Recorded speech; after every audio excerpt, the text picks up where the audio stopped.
hello everyone ভিডিওৰ প্ৰথম প্ৰশ্নটো হৈছে তলৰ কোনটো প্ৰক্ৰিয়াই জীৱৰ শৰীৰৰ বাহিৰৰ পৰা শৰীৰৰ ভিতৰলৈ শক্তিৰ উৎসৰ স্থানান্তৰক সূচায় ইয়াৰ শুদ্ধ উত্তৰটো হৈছে অপচন সি পৰিপুষ্টি তলৰ কোন দুটা ৰূপত উদ্ভিদে মাটিৰ পৰা নাইট্ৰজেন শোষণ কৰে ইয়াৰ শুদ্ধ উত্তৰ অপচন সি নাইট্ৰেট আৰু নাইট্ৰাইট আমাৰ মুখগহ্বৰত থকা গ্ৰন্থিয়ে নিঃসৰণ কৰা উৎসেচকবিধ হৈছে শুদ্ধ উত্তৰ অপচন ডি লাল টি এমাইলেজ শ্বেতসাৰক সৰল চেনিলৈ ৰূপান্তৰ কৰা উৎসেচকটোৰ নাম হ'ল শুদ্ধ উত্তৰ অপচন এ এমাইলেজ স্পাইগোমেনোমিটাৰ এবিধ যন্ত্ৰ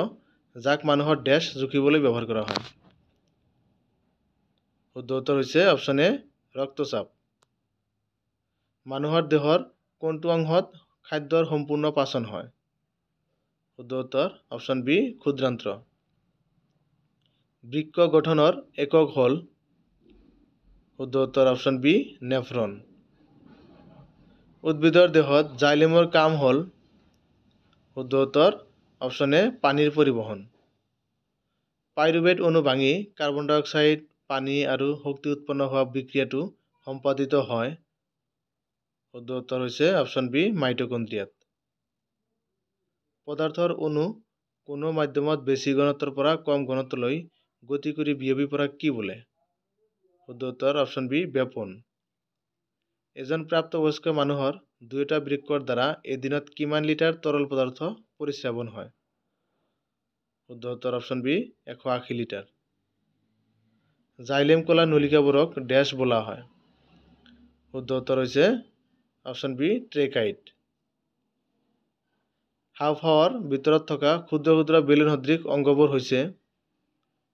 শুদ্ধ উত্তৰ অপচন ডি বায়ুকোষ পেশীকোষত অক্সিজেনৰ পৰিমাণ কমি গ'লে পাইৰুভেট অণুৰ ভাঙন ঘটি কি উৎপন্ন হয় শুদ্ধ উত্তৰ অপচন সি লেক্টিক এচিড পাকস্থলী গ্ৰন্থিয়ে নিঃসৰণ কৰা উৎসেচকবিধৰ নাম কি শুদ্ধ উত্তৰ অপচন এ পেপচিন তলৰ কোনটো গ্ৰন্থি আমাৰ শৰীৰত হাইড্ৰক্লৰিক এচিড নিঃসৰণৰ লগত জড়িত শুদ্ধ উত্তৰ অপচন সি পাকস্থলী গ্ৰন্থি তলৰ কোনবিধ পাচক ৰসে ক্ষুদ্ৰান্তত খাদ্যদ্ৰব্য ক্ষাৰকীয় গুণ বিশিষ্ট কৰে শুদ্ধ উত্তৰ অপচন বি পিত্তৰস তলৰ কোনবিধ উৎসেচক প্ৰটিন বিশ্লেষণৰ লগত জড়িত শুদ্ধ উত্তৰ অপচন ডি ট্ৰিপচিন প্ৰটিনৰ সম্পূৰ্ণ পাচনৰ পাছত সৃষ্টি হোৱা পদাৰ্থবিধ হ'ল শুদ্ধ উত্তৰ অপচন এ এমিনো এচিড চৰ্বিৰ পাচনৰ লগত জড়িত উৎসেচকবিধ হ'ল শুদ্ধ উত্তৰ অপচন B lipase thank you for ৱাচিং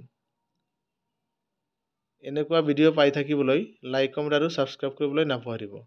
ধন্যবাদ